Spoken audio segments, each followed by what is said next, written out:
Բարի երեկո սիրելի հետևորդներ, սկսում ենք մեր հերթական լայվը հոգեսոցիալական կարգավորման կենտրոնից։ Այս անգամ, ինչպես խոստացել ենք, մեր հյուրն է Նարինե Ռոբերտի Իսրայելյանը, բարի երեկո, Նարինե Ռոբերտովնան մանկական հոգեբույժ է, նաև մեծահասակների հոգեբույժ է, նաև հոգեթերապևտ է ըստ կրթության, այսինքն անցել է համապատասխան կլինիկական օրդինատուրան։ Նարինե Ռոբերտովնան երկար տարիներ աշխատել է Հայաստանում և հոգեբուժության ամբիոնում և նոր հոգեկան առողջության կենտրոնում, այնուհետև 5 տարի աշխատել է Գերմանիայի Դաշնությունում որպես հոգեբույժ և հետո վերադարձավ Հայաստան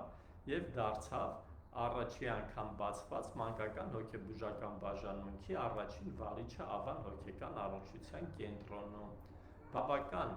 մեծ ջանքերի գնով Մկրտչյան Արթուր Գուրգենիչի հետ նրանք կայացրեցին այդ բաժանմունքը, բայց այնքան շատ էներգիա ծախսեցին, որ որոշեցին դուրս են գալիս պետական գործից և անցնում են մասնավոր պրակտիկայի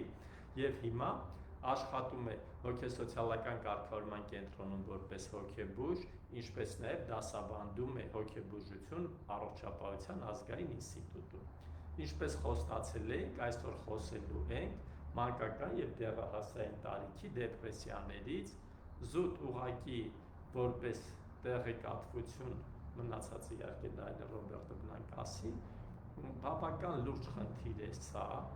և միայն Ամերիկայի տվյալները, եթե ասենք, Ամերիկայի Միացյալ Նահանգներում դեռահասների մոտ մահացության 1/3-ը կազմում է դեպրեսիաների պատճառով սուիցիդներ, այսինքն եթե ուրիշ ոչ մի խնդիր չլիներ, միայն սա լիներ, արդեն կարող էինք համարել, որ մենք գործ ունենք բավական լուրջ ահագնացող խնդրի, էլ չեմ ասում հաշմանդամություն, աշխատանքային թերություններ և այլն։ Հիմա կոնկրետ այսօր Նարինե Ռոբերտովնա խոսենք դեռահասների և երեխաների մոտ դեպրեսիայի մասին։ Ոնց է դրսևորվում, ինչ անեն ծնողները, համեցեք։ Շատ բարի։ Պարոն Սողոյանը նշեց դեպրեսիաների տարածվածության մասին, մի փոքր։ Ես կուզեի ասել մեր կոնկրետ փորձից, նաև որ դա բավականին ակտուալ խնդիր է, որովհետև մենք շատ երեխաներ և դեռահասներ ենք ունենում, որոնք դիմում են մեզ հոգեբանների, հոգեբույժների, երևի թե չեմ չափազանցեցնի, եթե ասեմ, որ այդպիսի շաբաթ չի լինում, որ գոնե մեկ դեպրեսիա ունեցող երեխայի մենք չհանդիպենք, իսկ դա մեր պոպուլյացիայի համար, մեր ազգաբնակչության համար բավականին լուրջ ցուցանիշ է։ Դրա համար մեր ուշադրությունը հիմա սևեռված է այդ խանգարումների վրա։ Ես կուզեի, որ ծնողները, ոչ միայն ծնողները, ուսուցիչները, բոլոր այն մասնագետները, ովքեր աշխատում են երեխաների հետ և առաջին շփումը հենց երեխաների հետ է, երեխաների դեռահասների, իրենք որոշակի ինֆորմացիա ունենան և ճանաչեն այդ խանգարումները, քանի որ դեպրեսիաները երեխաների և դեռահասների մոտ միշտ չի, որ այդպես սովորական կլասիկ ախտանշաններով է դրսևորվում, սա վերաբերվում է նաև մանկաբույժներին, որովհետև նրանք էլ առաջնային այցերի երեխաների հետ շատ են առնչվում տարբեր հարցերով և իրենց այցերի ընթացքում շատ կարճ ժամանակում կարող են նկատել երեխայի մոտ այս կամ այն ախտանիշը և ահազանգել, եթե ծնողը չի հասկացել կամ հակառակը, եթե ուսուցիչները չեն տեսել։ Եթե տեսեք, երեխաների մոտ շատ կարող են լինել մարմնական գանգատներ, այսինքն դեպրեսիվ տրամադրության անկումը, այդ կլասիկ սիմպտոմները,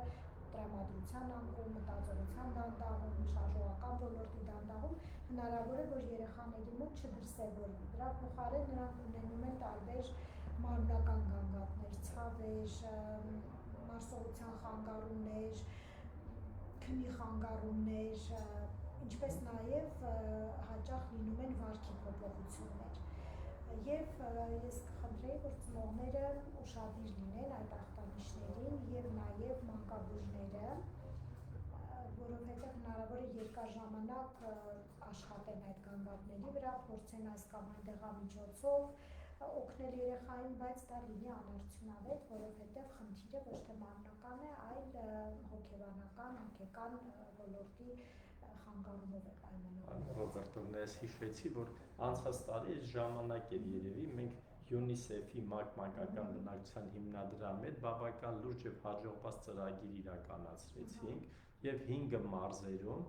Նայինե Ռոբերտովնան հոգեբուժական մասն էր համակարգում, Կարապետյան Լիլիթը հոգեբանական մասը, 5 մարզերի առաջնային օղակի բոլոր մասնագետներին կամ գրեթե բոլոր մասնագետները անցան դասընթաց մանկական հոգեկան առողջության վերաբերյալ, այդ թվում նաև ինչպես ճանաչեն դեպրեսիան, ինչ քայլեր ձեռնարկեն եւ մինչեւ հիմա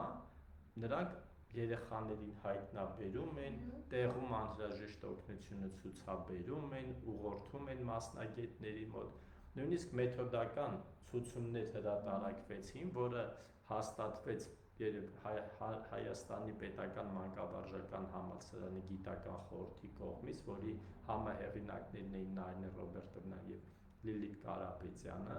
եւ այդ մեթոդականը հիմա կիրառվում է արդեն եւ շատ երեխաներ ու ուսանողներ դրանով են սովորում եւ մասնագետները նույնպես օգտվում են դրանից, կարծում եմ։ Ես ավելացնեմ, որ մենք պահում ենք հետադարձ կապը մանկաբույժների հետ եւ դա բավականին արդյունավետ է երեխաներին օգնելու համար, քանի որ ես կարծում եմ, որ երեխաներին այդ հասակում օգնելու համար թիմային աշխատանք պետք է, մենակ մանկաբույժը ինքնուրույն այդ հարցերը չի կարող կարգավորել, ելնելով նաեւ իրենց ծանրաբեռնվածությունից եւ եթե մենակ հոգեբուժն է այդ հարցով զբաղվում եւ երեխան հետո վերադառնում է արդեն սոցիալական միջավայր, ընտանիք, այնտեղ վերահսկողություն պետք է լինի պարտադիր եւ այդ հետադարձ կապը շատ օգնում է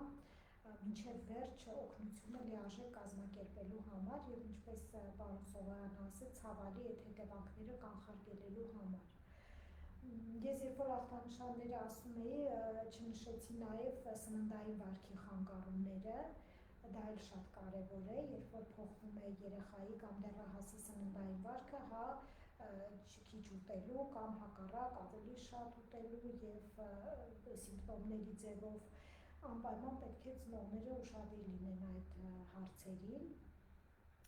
Ես կուզեի մի կարևոր հարց նաեւ բարձրացնել, որ ծնողները այդ երեխաների վարքի փոփոխությանը ընդհանրապես եւ այս բոլոր ախտանիշներին ավելի գիտակից մոտեցում ցուցաբերել։ Մենք հաճախ ունենում ենք, որ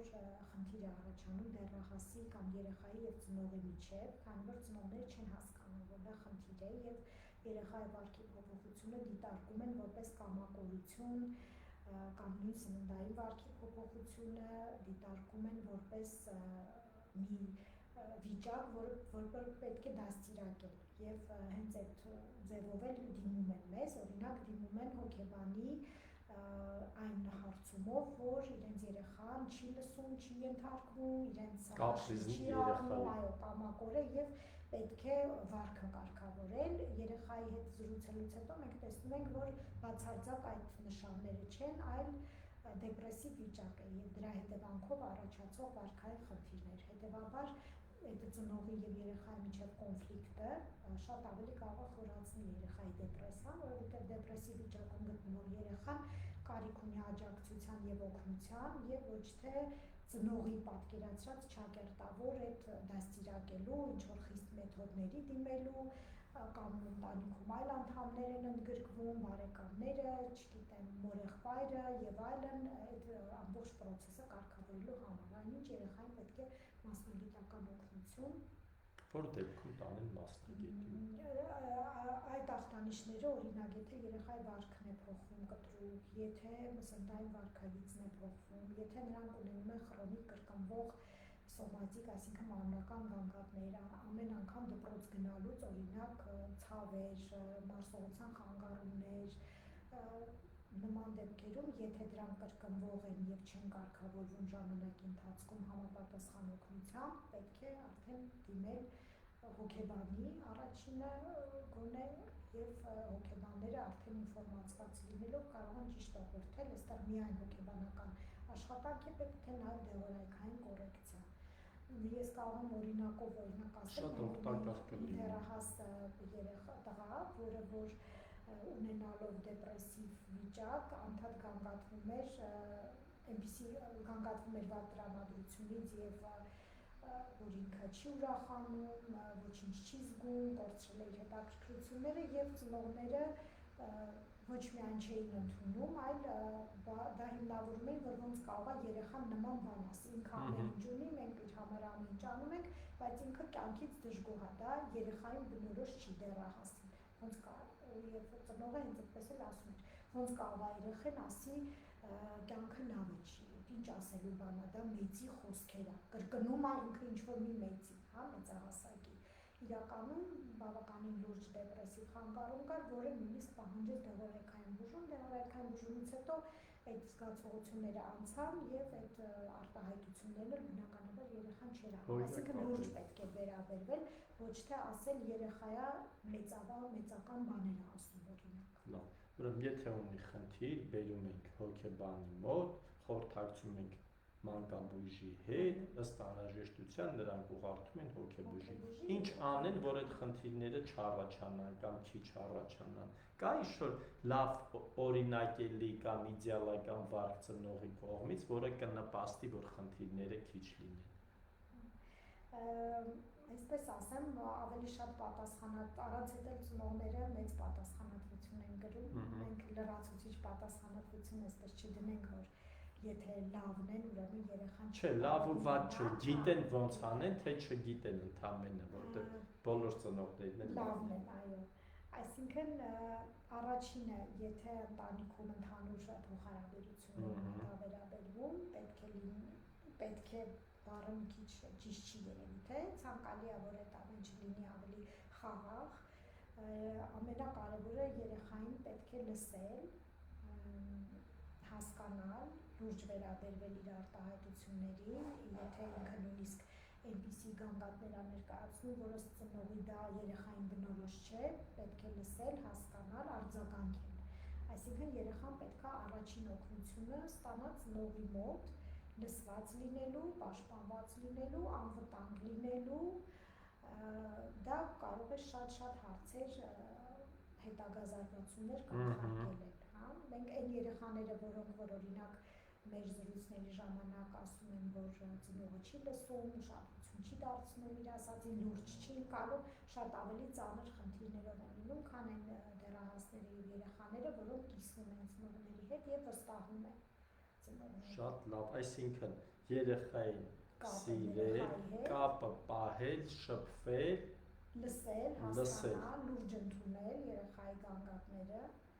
հաճախ հենց այնպես զրուցել թեկուզ ուղղակի երեխայի հետ։ Չեմ հիշում մեծերից ով էր ասում, եթե ուզում եք ձեր երեխաները ավելի լավը լինեն, 2 անգամ քիչ փող տվեք, 2 անգամ շատ ժամանակ ծախսեք իրանց հետ շփվելու,